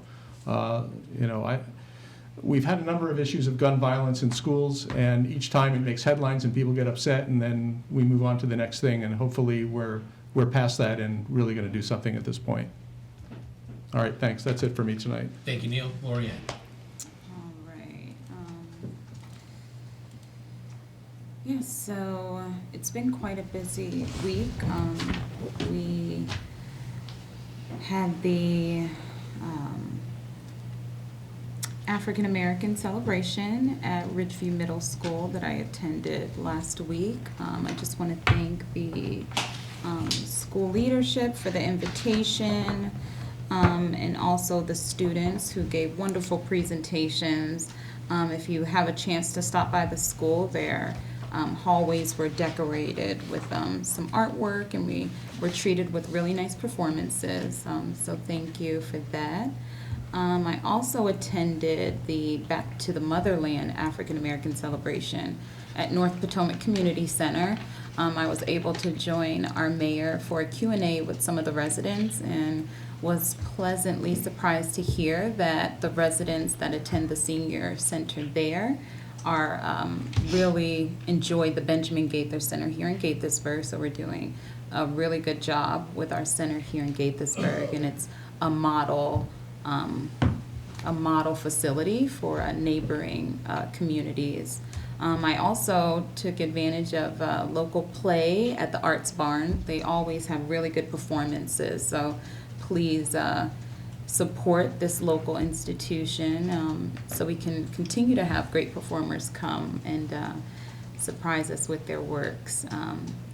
There was also a Black History Month celebration at the Montgomery County Council.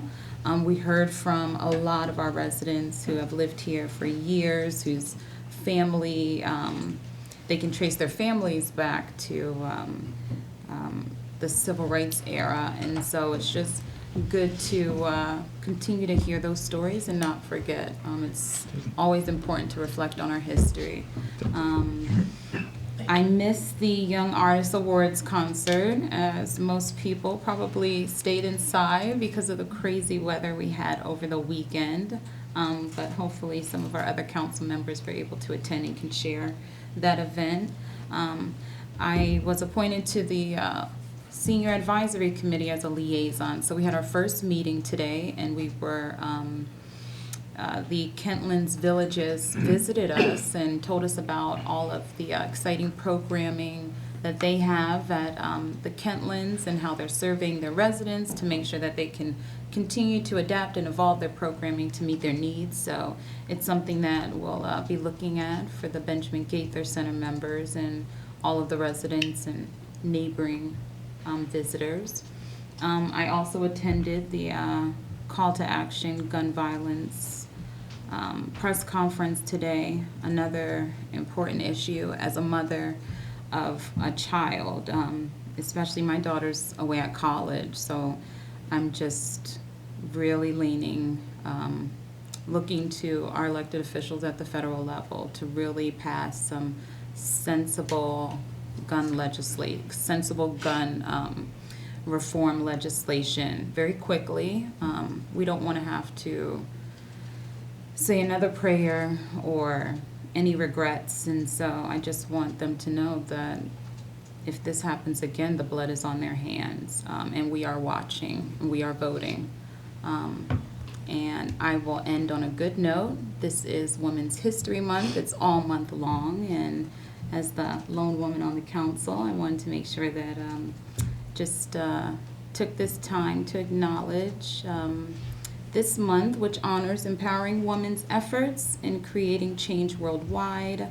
Each year there's a new theme. This year's theme is Nevertheless She Persisted, honoring women who fight all forms of discrimination against women.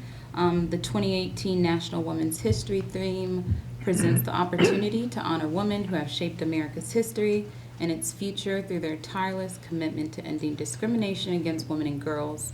The theme embodies women working together with strength, tenacity, and courage to overcome obstacles and achieve joyful accomplishments. And I will end with Formal announcement. Formal announcement.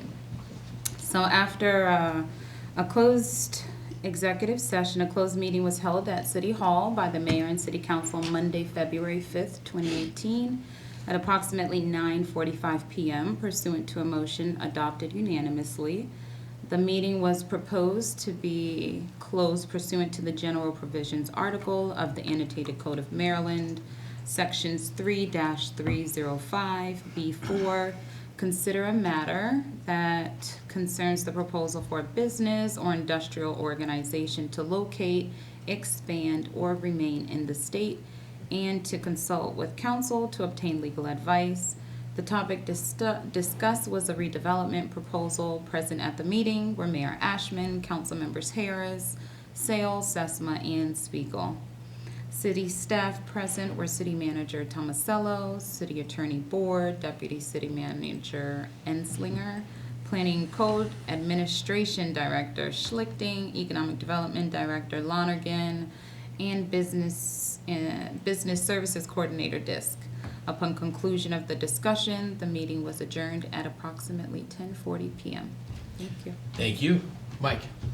Okay, first of all, I want to acknowledge and thank our city employees for their hard work that resulted in a refund check of $451,000.64 to the city.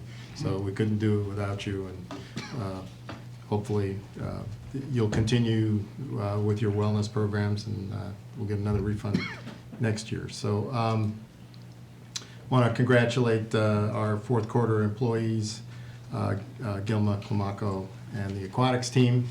They're still here. I think, I guess I'm the only thing keeping them from the report. So again, thank you for your hard work. It's clearly your models to your to the rest of your colleagues. Again, I did attend the Young Artists Awards concert on Friday night. The mayor was there as well, so it's always a fantastic, spectacular performance, and it's usually a night, as I always explain, where I go to feel entirely inadequate in terms of talent. So I was able to do that once again. I don't feel a need to do it again for another year. I think the mayor joins me in that sentiment. So, Absolutely. So I want to thank our longtime co-sponsor, the Kentlands Community Foundation, as well. So, And then Rob Wu was there too. Rob Wu was there as well. At least for the first half. I'm glad you were able to see that. So maybe your kids, we'll see your kids up there performing. So, the youngest performer was 12 years old. And amazing. And amazing, and I think it was, anyway. And there was a first place award winner that was 13 years old, so it's pretty impressive. This weekend, starting on Saturday, the National League of Cities Congressional City Conference will meet in Washington, D.C. at a hotel near at the Woodley Park, near Woodley Park. The Marriott Wardman Park. And then on the last day of the conference, it goes from Saturday through Wednesday. Wednesday is lobby day, so a number of elected representatives from all over the United States, from municipal governments all over the United States, will be spending their time lobbying on the Hill, especially on that day. So one of the big issues that we're going to be dealing with and promoting and lobbying for is infrastructure and addressing the opportunities, challenges, and problems with the president's infrastructure bill, but also encouraging and reminding how important it is to economic development and the health of local government to do something about infrastructure. So that's all I've got for tonight. Thank you, Mike. Rob? Thanks, Mr. Mayor, I'm good. Okay. Everyone has pretty much said everything that needs to be said. I agree and appreciate everything. And we'll just note that next Monday we will have a work session, March 12th, 7:30 p.m. right here in City Hall to receive an update on the police station design and finalization of the mayor and city council design elements. The next regular meeting of the mayor and council is on March 19th, and we'll go on to from the city manager. Thanks, Mayor. Just one item. Several people have mentioned the efforts of our employees in having such a good claims year in 2017, including Mike a few minutes ago. I would add to that our partners, our insurance administrator Cigna, and our broker Benecon, and our reinsurance companies, and actually a number of others, and of course our human resources department. I had dinner with Tim today, and one of the things we discussed was the possibility of returning some of the refund check to the employees in recognition of their effort. Haven't thought that through completely, but I would like to make a proposal to you in the short term, just as a reinforcement that these results rest with them, and everything is connected, including future raises and increases and new people that we can hire. They're all connected to the amount of money that we can save on healthcare, which is the fastest rising expense, as you know, in just about every business. No doubt. There is. Expect to send you a communication on that in the next few days. Great. Sounds good. Excellent. Okay, we'll move on to economic development update with Tom Lonergan. Thank you, Mayor. Good evening, everybody. Just a couple of items. As you know, it's been nice to see so many of the city's biotech companies making headlines in the past week, not the least of which was MedImmune, of course, their announcement about spinning out a new company, Viela Bio, which plans to create 100 jobs within the next 3 to 5 years, generating the biggest headlines, but there were a couple more stories that didn't get as big a headline, but certainly warranted some attention by some of our homegrown businesses, including Emergent Biosolutions. We brought their headquarters to Gaithersburg just about 5 years ago with the support of an Opportunities Fund grant, and they did recently announce a contract award by the Centers of Disease Control for about $26 million over the next 12 months for smallpox threat vaccines. So good news for them. And I also wanted to mention Novavax, another one of our homegrown companies, and a company, frankly, in need of some really good news. Yes, indeed. Did report some positive top-line results for its experimental flu vaccine. So things are looking good there. And after an unusually severe flu season, it seems like this could be ripe for the picking of a newcomer like this nano flu vaccine that they're working on. So they are finally optimistic. Secondly and finally, I did want to mention all of you and the public at large are invited to join MEDA, who is the Maryland Economic Development Agency that my industry is partner with, for a one-day training that has been created to provide participants an introduction and overview of how Maryland practices economic development. Dubbed as a primer in economic development in Maryland, this curriculum was just recently created by MEDA's Professional Development Committee, includes several topics of interest, which include an overview of the state and how state and local representatives work together, and a discussion of how specialized programs depend on the jurisdiction, the company, and overall needs of a community. Also discussions about the state's economic advantages and the types of industries that are most likely to locate here. Target audience for this event includes elected officials, members of the public that have an interest in economic development, professional economic development types, frankly, just about anyone. It's this Friday, March 9th, sorry for the short notice, but it was just put together last week, beginning at 9 a.m. It is a little bit of a drive to Anne Arundel County at Anne Arundel's Community College campus in Arnold. Registration fee of $30 for MEDA members. We are MEDA members. If you're not, it's $50. For more information, you can contact me or visit the Maryland Economic Development Association website. Looks pretty good. Yeah, I wish we had more notice. I wish I... Because I know I can't make it on Friday, but it's something I would be interested in. If future opportunities arise, please let us know. I sure will. Perhaps we should offer to host one on the western part of it. A little bit farther away. Yeah, More it's the acceptable. first time they're doing it. We'll, Yeah. we'll see what Yeah. the turnout's like. You sent us a memo earlier about the enterprise zone. I don't know if you wanted to talk a little bit about the just the item up for discussion about potentially incorporating Lake Forest into that. Tell us your thoughts. Well, the thoughts are that the enterprise zone, specifically called the Gaithersburg Old Town Enterprise Zone, it was established almost 10 years ago in 2008. This is a zone that was established to help encourage new business investment here in Old Town, and it was expanded a couple of years later to include a portion of the 355 corridor. It was given a 10-year designation, and that designation is scheduled to come to an end in June. This is a state designation, which does include some proffers by the county and the city, such as tax abatements, impact fee waivers, exemption from the affordable housing mandate here in Old Town, things to help generate new business in Old Town to help revitalize it. And we have had some success with it through the years. Again, it's expiring. It has been staff's assumption for quite some time that we would no longer meet the state's criteria to be reconsidered as an enterprise zone, meaning these zones are not selected arbitrarily. They are based on census tract criteria, poverty levels, income levels. There's probably 3 or 4 criteria.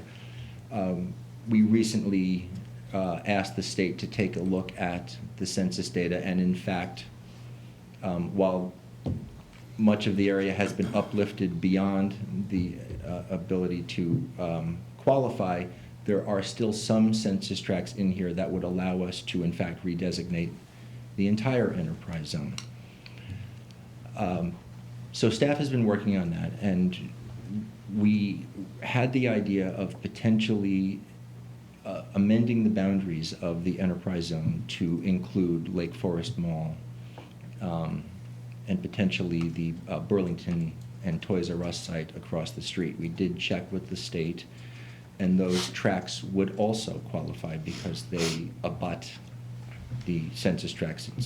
It's a system, but it would in fact qualify. So that is where we are, really just considering. So amending. 2 questions. One is, if we were to agree to do that, I know that there might be some concern about how it impacts our affordable housing ordinance, and if we were to do that in our application, could we sort of draw those out of the affordable housing ordinance so they're not automatically applied to it? It seems like yes. Tony, I recall that when the enterprise zone was expanded, it was before I got here, there were certain proffers that were not included in the expanded zone. That's correct.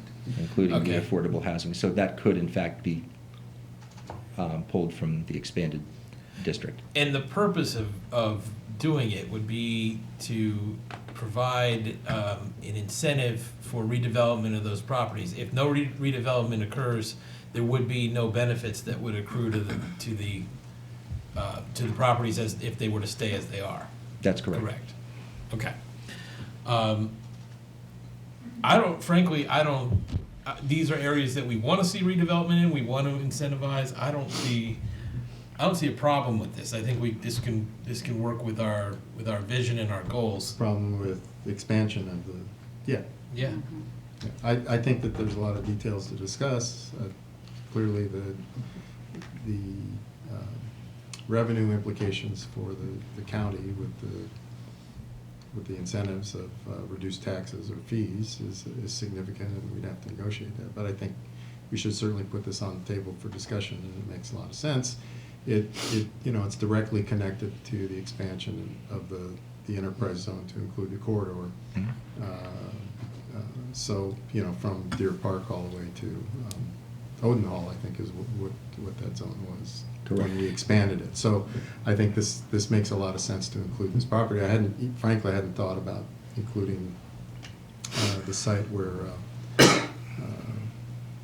Toys R Us and Sam's in Burlington, and then Gaithersburg Square Plaza, whatever. Well, so That's pretty significant. Going along with Mike's point about the impact tax waivers for people who redevelop in the enterprise zone, it's likely in your, I should say, is it likely in your experience that anybody who comes with a serious redevelopment proposal for Lake Forest is going to come to the county and ask for waivers on taxes?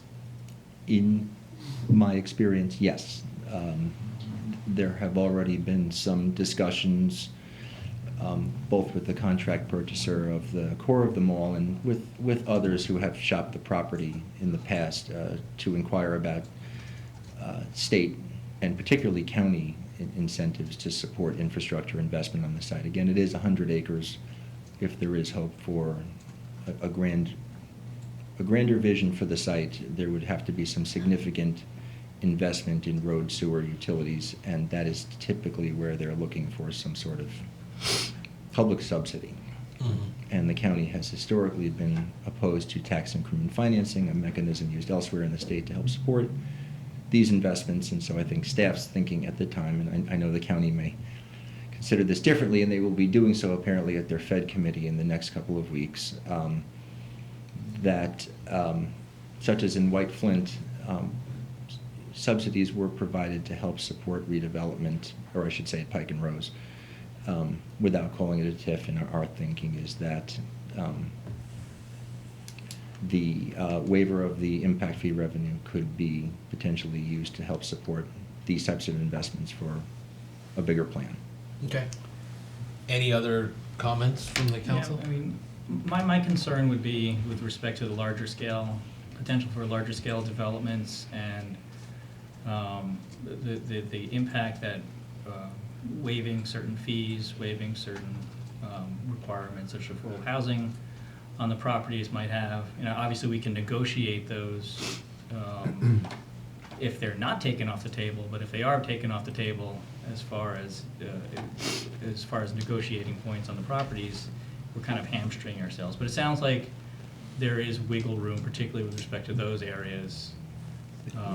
Especially in terms of the affordable housing, yes. Yeah.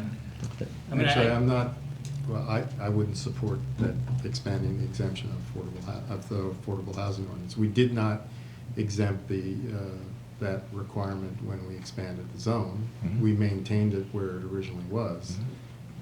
You know, Yeah, I don't that think there's they're other, suggesting it. I think Okay. that there's other things to consider, so. But there is the ability Yeah. to do that. Yes, there is. Okay. Because I understand the necessity for smaller projects, some projects we have down here in Old Town.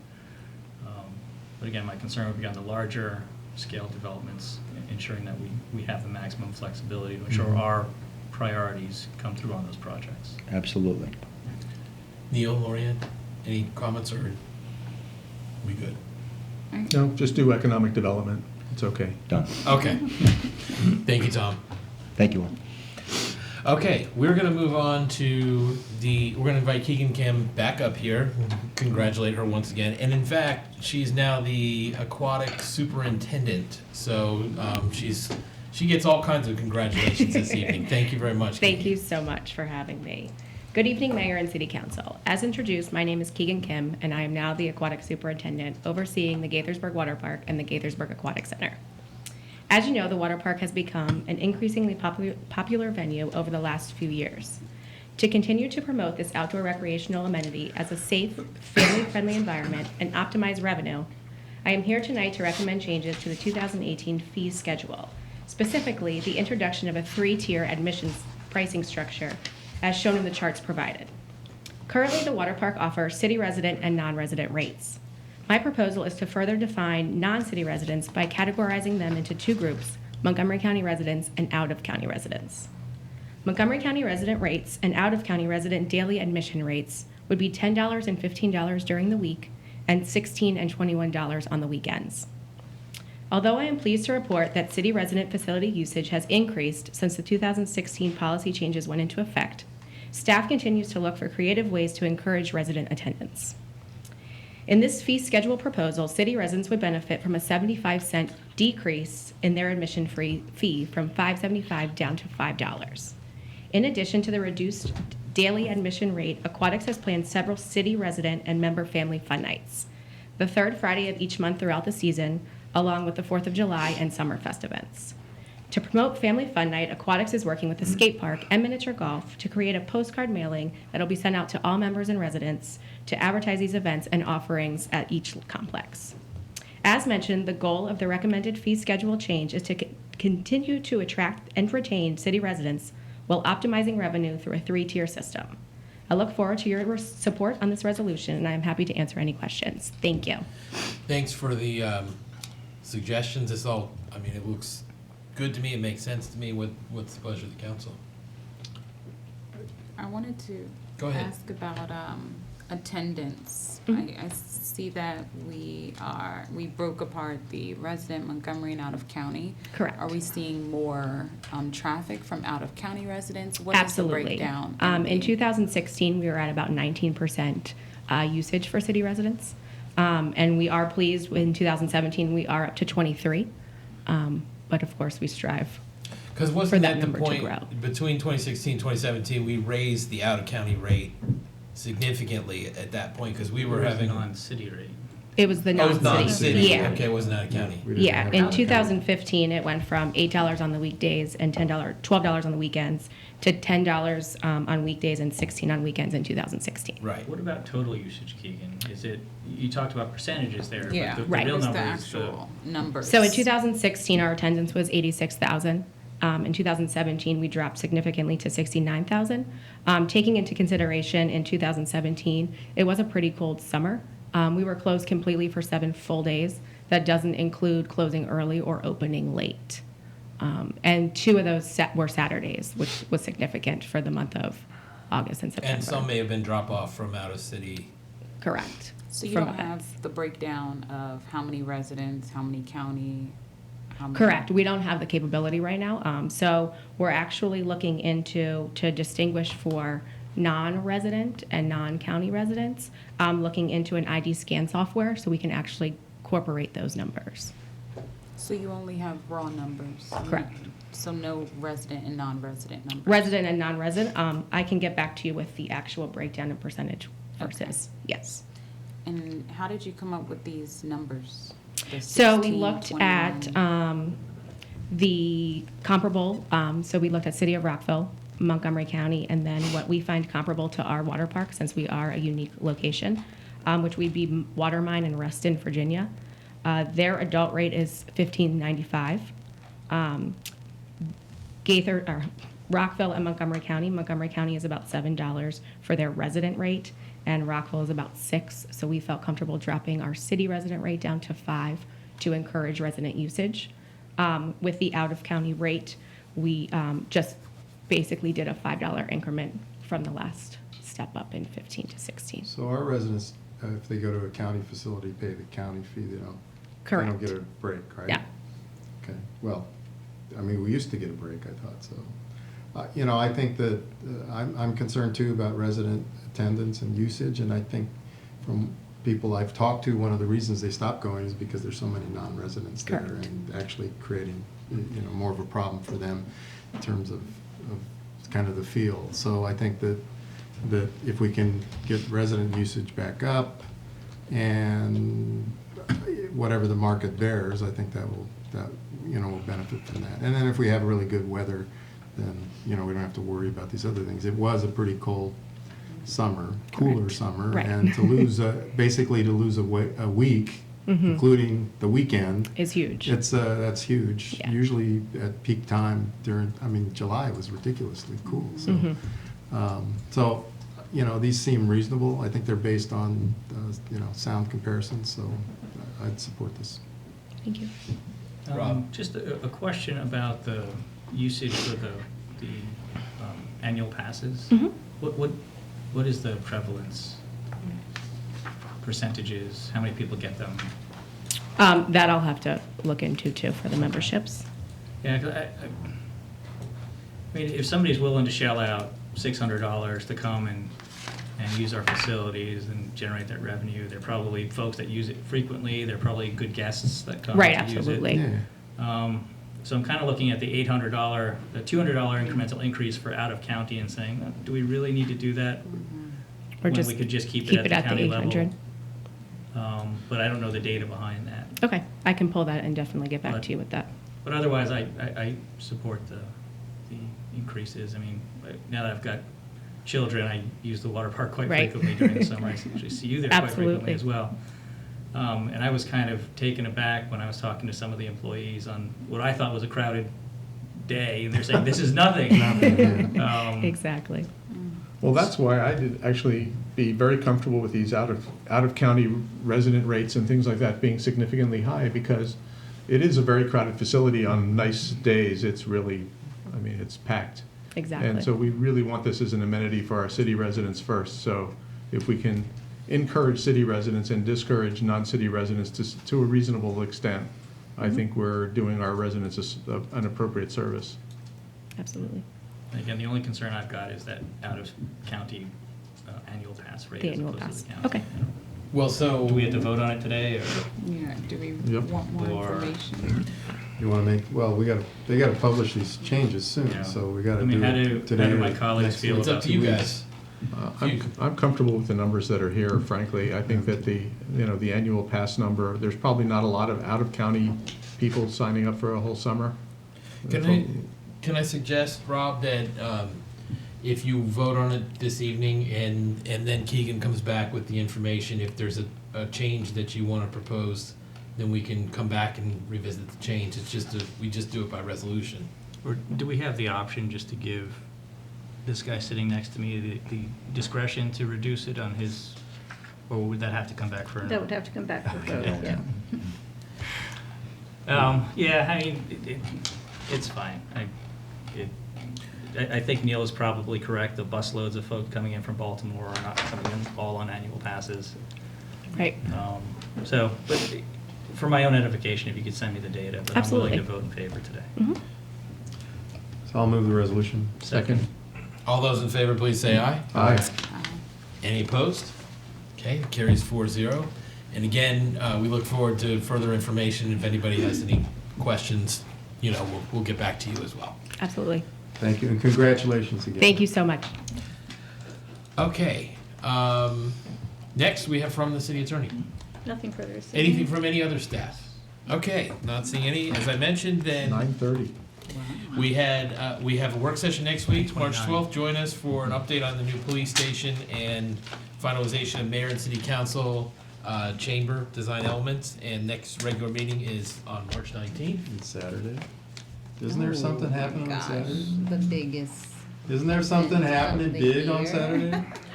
Oh, St. Patrick's Day. St. Patrick's Day parade 'Cause at Rio Washingtonian. I think of St. Patrick's Day as the 17th, but yes. Parade that the city actually holds. Yeah, so we're doing ours a week in advance. Join us on Saturday, 10 a.m. at Rio Washingtonian Center for our St. Patty's Day parade. Until next time, let's do great things, Gaithersburg. We are adjourned.